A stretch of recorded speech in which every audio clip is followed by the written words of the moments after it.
Well, that worked okay. It was a little cramped back there. I think I was a little too tall to do it. Plus the inflatable air mattress didn't quite fill up all the way. I'll show more of that later when it's warmer and light out. But I got my coffee and I'm gonna head out on the road. I am fully charged. I actually slept right here in this spot connected to the supercharger all night. I didn't want to block a charger if it was busy or anything, so I kept waking up and kept looking to see if any other cars were over here. But all night, no other cars showed up. Just this morning, one other car showed up and was just here for a little while, and now one other one is over there now. So surprisingly, not a busy supercharger, so I didn't feel bad for blocking it all night. I had camp mode on the whole night. It was awesome, toasty. Loved it. That was really nice. But that's it for now. I gotta plan my trip and see where I'm heading next. But gonna head out on day 2.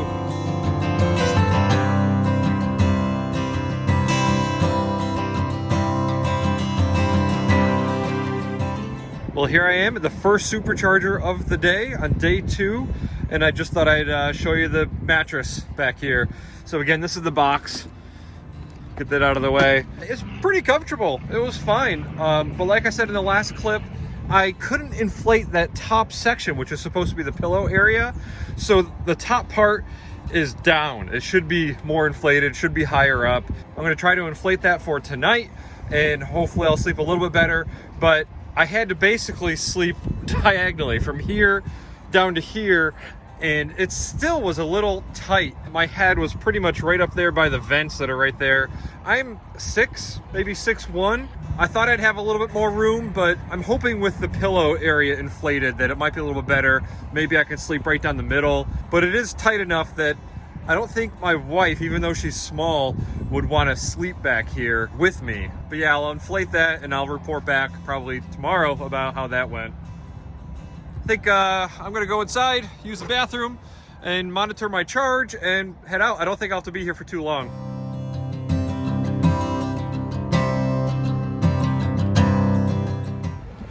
This is gonna be a little bouncy because I'm trying to hurry, but I was doing a little work in there, doing some editing on a video and a deli behind me, and I was that Tesla owner. I let my car go to fully charged. Sorry about that, guys. I was trying to hurry, but it just goes to show that recharge is fast. A lot of people think that's gonna be such a big problem, but I barely had enough time to get what I was working on done, and I gotta get out of here. So very fast. Love Tesla superchargers. It's really cool. Definitely a way to go.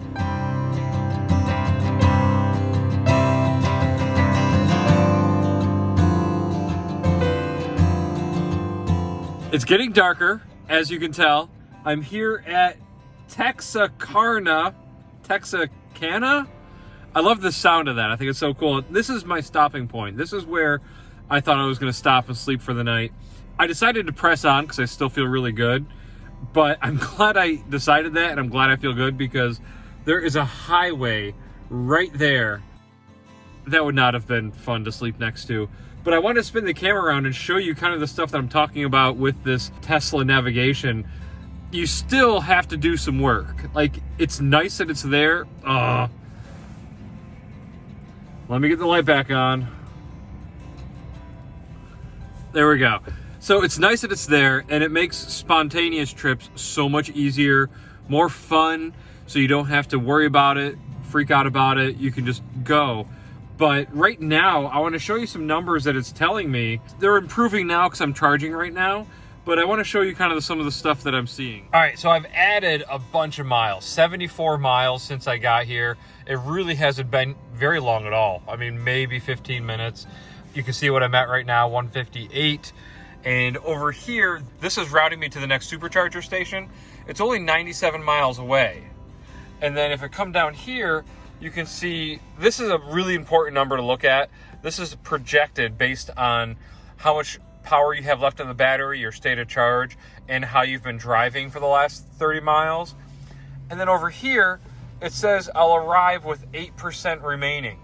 That's been climbing rapidly because, of course, the charge level is pretty quick. Right now, it's been dropping, but I'm at 98 kilowatts. So if I look at this number, 172 miles, I could drive there and back almost if I drove efficiently, but but this is saying I'm going to arrive with 9% remaining at this point. Now at 10%, I feel very confident with pretty much any trip at 10% remaining. With a Tesla Model X Raven Edition, 10% is still going to be like 30, 34 miles, something like that. So that's great compared to my RAV4 EV, which 34 miles was like a quarter of what I could drive in total. All right, 11%. I'm going to get out of here, hit the road before I lose steam, and I'll see you when I get to the next stop. Well, you can't see me, but I'm going to talk to you guys anyway. First off, I am going 80 miles an hour, which is amazing. Coming from my other EV, the 2014 Toyota RAV4 EV, you could not go fast with that car, or it was going to suck your power very, very quickly. With this car, it is totally confident and happy and quiet going 80 miles an hour. Like, that's awesome. I'm still getting great range, which is the other thing that I wanted to tell you guys about right now. When I left, I think the car said I was gonna have 11% remaining when I arrived at this next charging station, and now it says 14%. So even though I'm going 80 miles an hour, it's still actually adapted and increased. My projected range right now, based on how I'm driving right now, is 125 miles. My dash says, up in front of my steering wheel, says 135, and I have 70 miles to go. So I have plenty of power for the trip that I need to do right now. And I can arrive with a fairly low state of charge because I'm planning on sleeping at the supercharger. So it'll be charging most of the night to get to 95% or whatever. But I just wanted to update you guys on what I'm seeing, how the computer is calculating things, and how it's still not always right. It's very advanced, but it's still not always 100% spot on. There's room for you to adapt and look at the situation and make changes on the fly. Well, I made it safe and sound to Sulphur Springs, Texas. This is a very cool little town. A lot of bars, a lot of restaurants. This is the main street behind me over there. And then up there, they've got a second floor bar that I could hear people partying at. And this is cold. I mean, it's misty out. It's really no bueno. But I just had dinner over at Muddy Jake's, which is there behind me. They had great Wi-Fi, which I haven't had Wi-Fi in days. So that was really awesome. Great food too, great service. It's definitely more of a dive bar, but that's totally my thing. Love doing stuff, love going to places like that. And there's a big Texas truck. They're all over the place.